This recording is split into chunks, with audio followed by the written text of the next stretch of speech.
నమస్కారం. నేను చాలా రోజుల నుంచి ఈ ఇరాన్ మరియు అమెరికా యుద్ధం పై చాలా వీడియోలు చేశాను. చాలా వీడియోల్లో ఎట్టి పరిస్థితుల్లోనూ అమ్ అమెరికా మరియు ఇజ్రాయిల్ ఇరాన్ చేతిలో ఓడిపోవడం కాదు కదా! వాళ్ళు వాళ్ళ వెంట్రుక కూడా పీకలేరు అని నేను చాలా వీడియోలు చెప్పాను. వాళ్ళు గనక పనిగట్టుకొని ఇక ఇరాన్ అంతం చేయాలని కంకణం కట్టుకొని రంగంలోకి దిగితే ఇజ్రాయిల్ యొక్క సాంకేతిక నైపుణ్యం, అమెరికా యొక్క సాహసోపేతమైనటువంటి సైనిక విన్యాసం కలిస్తే ఇరాన్ గంటల్లో కాలి బూడిదైపోతుంది అన్నది నేను చాలా సందర్భాల్లో చెప్పాను. కానీ అమెరికా కానీ ఇజ్రాయెల్ కానీ అది తలుచుకోవడం లేదు అన్నది వాస్తవం. కానీ దాన్ని అలుసుగా తీసుకొని ఇరాన్ అన్న దేశం నిరంతరంగా దాడులు చేసి వాళ్లను ఇంకా రెచ్చగొడుతూ వస్తున్నది అన్నది మనం చూస్తూనే ఉన్నాం. డొనాల్డ్ ట్రంప్ చాలా ప్రయత్నాలు చేశాడు ఈ ఎలాగైనా సరే ఈ యుద్ధాన్ని విరమించాలని. ఆయన చాలా పద్ధతులు ఉపయోగించాడు, చాలా అబద్ధాలు చెప్పాడు. ఒక సంధి కోసం ప్రయత్నం జరుగుతుందని, ఇరాన్తో సంధి కుదుర్చుకోబోతుందని, ఇరాన్ పై మేము విజయం సాధించామని, యుద్ధం అంతమైందని చాలా నాటకాలు చేశాడు. కానీ దానికి అందరు అనుకున్నారు పిచ్చి కూతలు. కానీ డొనాల్డ్ ట్రంప్ చేసిన ప్రతి వ్యాఖ్యల వెనుక వాళ్లకు ఒక పద్ధతి ఉంది. అమెరికా సైన్యానికి వాళ్ళు ఆ పద్ధతి ప్రకారమే చేసుకుంటూ పోయారు తప్ప ఏదో నోటికొచ్చింది డొనాల్డ్ ట్రంప్ ఆగాడని ఎవరైనా అనుకుంటే వాళ్ళు మూర్ఖులు. కానీ ఒకటి మాత్రం వాస్తవం, డొనాల్డ్ ట్రంప్ ఎలాగైనా సరే ఈ యుద్ధాన్ని ఇంతటితో ఆపేద్దామని భావిస్తూనే ఇవి ప్రయత్నాలు ప్రారంభించాడు. ఎందుకంటే వాళ్ళ యొక్క ముఖ్య లక్ష్యం అక్కడ భరణ మార్పిడి జరగాలని. వాళ్ళు ఎంత ప్రయత్నించినా కూడా ఆ భరణ మార్పిడి అనేది జరగలేదు. కాబట్టి కనీసం అక్కడ ఉన్నటువంటి ఆ ఖుమేని లాంటి మత తీవ్రవాదంతో నరనరాన రెచ్చిపోయినటువంటి వాళ్లను కాస్త అంతమొందించామన్న తృప్తితో అమెరికా దాన్ని సమాప్తం చెప్దాం అనుకుంది. కానీ ఇజ్రాయిల్ అలా కాదు. ఇజ్రాయిల్ దాన్ని సమాప్తం చేయాలనుకోలేదు. పూర్తిగా ఇరాన్ యొక్క కొరలు పీకే యుద్ధం నిలపాలన్నది ఇజ్రాయిల్ యొక్క లక్ష్యం. కానీ డొనాల్డ్ ట్రంప్ ఒక పాయింట్ లో ఈ యుద్ధం ఆపేద్దామని భావించాడు. కానీ మిడిల్ ఈస్ట్ రాజ్యాలు డొనాల్డ్ ట్రంప్ ను అక్కడి నుంచి కదలనివ్వలేదు. ఎట్టి పరిస్థితుల్లోనూ ఇరాన్ని మొత్తంగా నాశనం చేయాలి, లేకుంటే అది ఎప్పటికీ వాళ్ళ దేశాలకు ప్రమాదాన్ని వాళ్ళు కనిపెట్టిన తర్వాత అమెరికాను వాళ్ళు నిర్బంధిస్తూ వచ్చారు యుద్ధం కోసం.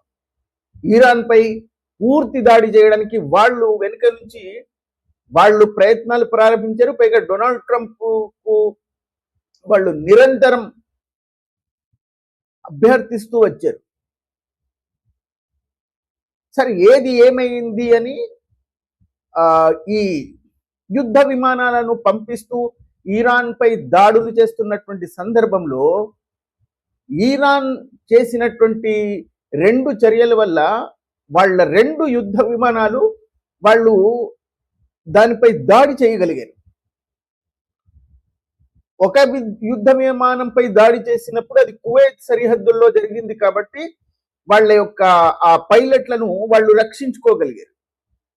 రెండవ F-15E అన్న ఈ యుద్ధ విమానం అమెరికా యొక్క అభిమానం. అది చాలా ఖరీదైనటువంటి యుద్ధ విమానం కూడా. అమెరికా యొక్క అభిమానమైనటువంటి యుద్ధ విమానం F-15E స్ట్రైక్ ఈగల్ అని. దాన్ని వాళ్ళు పడగొట్టగలిగారు, దాని మీద దాడి చేయగలిగారు. చేసిన తర్వాత అందులో ఉన్నటువంటి 2 పైలట్లు వాళ్లకున్నటువంటి ఆ సాంకేతిక నైపుణ్యం కానీ వాళ్లకున్నటువంటి ఆ ట్రైనింగ్ అని చెప్పండి, ఎప్పుడైతే ఆ యుద్ధ విమానంపై దాడి జరుగుతుందో వాళ్ళు వెనువెంటనే పారాచూట్ల ద్వారా అందులో నుంచి ఎజెక్ట్ అయిపోతారు, బయటికి వెళ్ళిపోతారు. అలాంటి సాహసోపేతమైనటువంటి చర్యలు వాళ్లకు అలవాటు, అది వాళ్లకు ట్రైన్లోని భాగం. కాబట్టి 2 పైలట్లు కూడా ఆ విమానం నుంచి బయటికి వచ్చేసారు ఆ పారాచూట్ల ద్వారా. అందులో వెంటనే అమెరికా యొక్క సైన్యం అక్కడికి హెలికాప్టర్ను పంపించి ఒక సైనికుణ్ణి వాళ్ళు రక్షించుకోగలిగారు. కానీ రెండవ సైనికుడు ఇరాన్ పర్వతాశ్రేణుల్లో ఎక్కడో అదృశ్యమైపోయాడు. అప్పుడు అమెరికా కాస్త కంగు తిన్న మాట వాస్తవమే. కానీ సైన్యం అన్నది అమెరికా యొక్క సైన్యం గురించి నేను చాలాసార్లు చెప్పాను. వెనిజులా అనే ఆ దేశంలోకి వెళ్ళి ఒక్క రక్తం చుక్క కూడా లేకుండా అక్కడ ఉన్నటువంటి ఆ దేశం యొక్క ప్రెసిడెంట్ని, ఆయన భార్యను ఒక్క రక్తం చుక్క కూడా రాకుండా ఇద్దరిని ఎలా రాత్రికి రాత్రి లేపుకొచ్చారో మనం ప్రపంచం మొత్తం చూసింది. వాళ్ళ యొక్క సాహసోపేతమైనటువంటి కథలు చెప్పాలంటే ఒక రోజు మొత్తం చెప్పొచ్చు. అమెరికా సైన్యం అదే అమెరికా యొక్క శక్తి కూడా. అది ఇరాన్ చూడలేదు కావచ్చు ఇంతకు వరకు, కానీ ఇరాన్కు కూడా తెలుసు. అయినా సరే మత పిచ్చితో రగిలిపోతుంటారు కదా, వాళ్ళని ఆలోచించకుండా వాళ్ళు రంకెలు వేస్తూ ఉంటారు. వాళ్లకు తెలుసు అమెరికాతో మనం గెలవలేం, ఇజ్రాయిల్ అన్న దేశం కానీ అమెరికా కానీ వీళ్ళతో మనం ఎట్టి పరిస్థితుల్లోనూ గెలవలేమన్నది వాళ్ళకి తెలుసు. కానీ మేము చావడానికి సిద్ధపడినటువంటి వాళ్ళం, మేము మతం కోసం ప్రాణాలు అర్పించడానికే ఇక్కడ మా సంతానాన్ని పుట్టిస్తూ ఉంటామని పెద్ద డైలాగులు చెప్తూ ఉంటారు. కానీ ప్రాణాల గురించి, చావడం గురించి అందరికంటే ఎక్కువగా భయపడదే వాళ్ళు అని నా యొక్క భావన. ఎందుకంటే వాళ్లకు కనుక చావు వల్ల భయం లేకపోతే వాళ్ళు ఎందుకు బంకర్లు దాక్కుంటున్నారు? బంకర్లు దాక్కోకూడదు కదా, వెన్ను విరిచి సైన్యంతో పోరాడాలి వచ్చి. కానీ అది చేయరు. మరణం అంటే వాళ్లకు భయం ఉంది. కేవలం ఈ మూర్ఖులను ఇంకా మూర్ఖులు చేయడానికి వాళ్ళు అలాంటి డైలాగులు చెప్తూ ఉంటారు. ఎప్పుడైతే ఈ సైనికుడు అదృశ్యమైపోయాడని అమెరికా ప్రఖ్యాపించిందో, ఇరాన్ రెండింతల ఉత్సాహంతో రంగంలోకి దిగి వాళ్ళ మత పిచ్చోళ్లను మొత్తం రెచ్చగొట్టింది. మీకు $60,000 ఇస్తామని ఒకవేళ అమెరికా సైనికుడిని పట్టుకుంటే మీరు ఊహించనంత డబ్బులు ఇస్తామని వాళ్లను రెచ్చగొట్టింది. సైనికులు కూడా వెతకడం ప్రారంభించారు. అది ఏ పర్వతాశ్రేణుల్లో ఎక్కడో పడిపోయింది. ఈ ఇరాన్లో ఉన్నటువంటి కొంతమంది మత పిచ్చోళ్ళు డబ్బుల కోసం, వాళ్ళ దేశం కోసం కాదు, వాళ్ళ మతం కోసం కూడా కాదు, వాళ్ళు పిచ్చి కుక్కల్లాగా ఆ పర్వత శ్రేణుల్లో తిరిగే దృశ్యాలు మనం చూసాం. ఎందుకు తిరిగారు? కేవలం డబ్బుల కోసం. కానీ ఇక్కడే వాళ్ళు అమెరికా అన్న సైనిక శక్తి యొక్క సైనిక శక్తిని తక్కువ అంచనా వేశారు. ఎప్పుడైతే ఈ పైలట్లు ఆ విమానం నుంచి బయటికి వస్తారో వాళ్లకు వెంటనే వాళ్ళ యొక్క సైన్యంతో కమ్యూనికేట్ చేసే సంవిధానం అందులో ఉంటుంది ఆ పారాచూట్ లో. పైగా వాళ్లకు ట్రైనింగ్ లోనే ఆ ఎజెక్ట్ అయినప్పుడు ఒకవేళ శత్రువు యొక్క భూభాగంలోకి వాళ్ళు దిగవలసి వచ్చినప్పుడు ఏమేం జాగ్రత్తలు తీసుకోవాలి, ఎలా కమ్యూనికేట్ చేయాలి అని పూర్తిగా వాళ్లకు ఆ ట్రైనింగ్ లో భాగంగానే చెప్పిస్తూ ఉంటారు. దాని యొక్క అన్ని సంవిధానాలు అందులో ఉంటాయి. వాళ్లకు సైన్యంతో కమ్యూనికేట్ చేసే విధానం కూడా వాళ్ళ దగ్గర ఉంటుంది ఆ పారాచూట్ లో. ఒక సైనికుడు ఎలాగైతే అదృశ్యమైపోయాడో వాళ్లకు ట్రైనింగ్ లో ఇచ్చే మొట్టమొదటి అంశం ఏమిటంటే, మీరు ఎక్కడైతే మీరు ఆ విమానం నుంచి దాడి జరిగినటువంటి విమానం నుంచి బయటికి వచ్చిన తర్వాత దానికి దూరంగా వెళ్ళి కాస్త గుహల్లోనో కనిపించినటువంటి చోట మీరు దాక్కోవాలి, ప్రత్యేకంగా శత్రువు యొక్క కంటికి పడకుండా. పైగా ఇక కమ్యూనికేషన్ సిస్టమ్ అంటే శత్రువు యొక్క భూభాగంలో నుంచి జరుగుతుంది ఈ కమ్యూనికేషన్ కాబట్టి శత్రు సైన్యం కానీ అక్కడ ప్రజలు కానీ ఎవరికైనా అది దొరికే అవకాశం ఉంది ఆ కమ్యూనికేషన్. కాబట్టి వాళ్ళు ఎక్కువగా మాట్లాడకుండా కేవలం సంకేతాల ద్వారా పంపిస్తూ ఉంటారు. ఆ అమెరికా సైన్యమేమో నిజంగా మన పైలటేనా ఈ సంకేతాలు పంపిస్తుంది అని వాళ్లకు దాన్ని కన్ఫర్మ్ చేసుకునే సంవిధానం కూడా ఉంటుంది. దాన్ని వాళ్ళు ఆ కోడ్ల ద్వారా వాళ్ళు ఆ కన్ఫర్మ్ చేసుకున్న తర్వాత ఆ లొకేషన్ ని కన్ఫర్మ్ చేసుకోవడానికి కన్ఫర్మ్ కూడా వాళ్ళ దగ్గర అన్ని సంవిధానాలు ఉంటాయి. కానీ ముఖ్యమైనటువంటి ప్రశ్న ఎక్కడ వస్తుందంటే అది శత్రు భూభాగంలో ఉంటుంది కాబట్టి అక్కడి నుంచి రిస్క్ ఎలా తన్ని రక్షించాలి అన్నది చాలా సాహసోపేతమైనటువంటి చర్య. కానీ అమెరికా సైనికులు వీటన్నిటికీ అధిగమించి వెళ్ళగలిగే శక్తి సామర్థ్యం ఉన్నటువంటి సైనికులు అతి సాహసోపేతంగా వాళ్ళు ఇరాన్ అన్న భూభాగంలోకి వెళ్ళి ఎంత సాహసోపేతంగా వాళ్ళు వాళ్ళ యొక్క సహచరుడిని రక్షించుకొని వచ్చారో ప్రపంచం చూసి ఇప్పుడు డొనాల్డ్ ట్రంప్ కానీ అమెరికా యొక్క సైన్యం కానీ వెన్ను విరిచి ప్రపంచానికి చూపిస్తుంది, ఇది మా సైన్యం యొక్క శక్తి అని. అదే కనుక ఈరాన్ సైనికులకు కానీ ఈరాన్ మత పిచ్చోళ్లకు కానీ ఈ సైనికుడు దొరికి ఉంటే ఈ యుద్ధం యొక్క పూర్తి పరిస్థితులే మారిపోయేవి.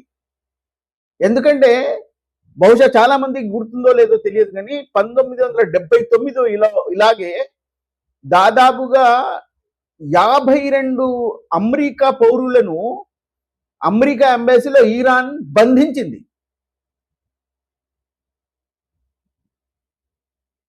బంధించి అమెరికాతో బేరమాడింది. దాదాపు 440 రోజులేమో బందీగా పెట్టుకున్నారు వాళ్ళు. అమెరికా చాలా ఇబ్బందులు అనుభవించవలసి వచ్చింది అప్పుడు. అలాంటి పరిస్థితి మళ్ళీ రాకూడదని అమెరికా డొనాల్డ్ ట్రంప్ చాలా సాహసోపేతంగా చాలా తెలివిగా వివేకంగా వివేకం ప్రదర్శించి తన యొక్క ఒక్క సైనికుడి కోసం, ఇది గుర్తుపెట్టుకోండి, అమెరికా ఒక్క సైనికుడి కోసం చేసినటువంటి సాహసోపేతమైనటువంటి చర్య ఇది. మరి మరణం అంటే భయం లేదు, మేము పుట్టిందే మరణం కోసం చావడానికి అని ప్రగల్భాలు పలుకునే ఈ మత పిచ్చోళ్ళు, ఇరాన్ సైనికులు కానీ మత పిచ్చి సైన్యం కానీ ఇరాన్ భరణాధికారులు కానీ వందల మంది వేల మంది వాళ్ళ సైనికులు చనిపోతున్నారు. వాళ్ళ పరమోన్నత నేతనే హతమార్జరు, వాడు ఏమి పీకలేదు. కానీ అమెరికా ఒక్క సైనికుడి కోసం శత్రువుల భూభాగంలోకి చొరపడి అందులోకి దూరి వాళ్ళ మన్నులో ఒక్క సైనికుడికి కూడా ఏ గాయం కాకుండా అతన్ని ఎంత సాహసోపేతంగా సురక్షితంగా తీసుకెళ్లిపోయారో చూడండి. అది సైనిక శక్తి అంటే అలా ఉండాలి. అది సైనిక శక్తి అంటే. అమెరికా ఇది చాలాసార్లు రుజువు చేసుకుంది. చాలా రోజులుగా డొనాల్డ్ ట్రంప్ చాలా ఇబ్బందులు ఉన్నాడు ఈ యుద్ధం నుంచి ఎలా బయటపడాలి అని. కానీ ఇరాన్ రెచ్చగొడుతూ, లేదు నువ్వు ఈ యుద్ధాన్ని ఇలా ఆపడానికి లేదు, మా దేశాన్ని మొత్తం సర్వనాశనం చేసిన తర్వాతే మేము ఆగుతాం, లేకుంటే నువ్వు యుద్ధాన్ని ఆపడానికి లేదు ఇరాన్ రెచ్చగొడుతుంది. కాబట్టి ఇప్పుడు ఎట్టి పరిస్థితుల్లోనూ వాళ్ళ సర్వనాశనానికి ఇది అయింది అని భావించాలి. ఎన్ని కారణాలతోనైనా సరే అమెరికా డొనాల్డ్ ట్రంప్ దీన్ని ఇక్కడ ఆపేద్దామనుకున్నారు, కానీ ఇరాన్ ఆపనివ్వట్లేదు. పైగా అమెరికా మరియు ఇజ్రాయెల్ యొక్క శక్తి పూర్తిగా తెలిసి ఈ మత పిచ్చో సైన్యానికి ఇరాన్లోని.